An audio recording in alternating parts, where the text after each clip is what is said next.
এটা হলো গিয়ে pizza con prosciutto cotto con funghi con olive, ওকে। সো পিৎজা ফার্জিতো মানে হলো গিয়ে সাথে, prosciutto cotto funghi olive, ওকে।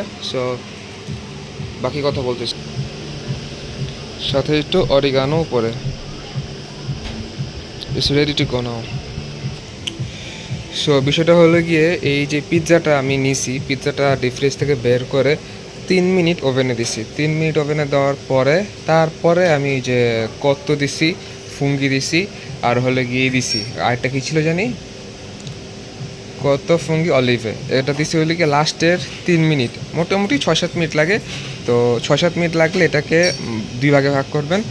হাফ টাইম শুধু পিৎজা যাবে, আর বাকি হাফ টাইম হলে গিয়ে prosciutto cotto ফুঙ্গি আর যেগুলা থাকবে এগুলা, মানে মোটামুটি হাফ টাইম, ওকে ডান।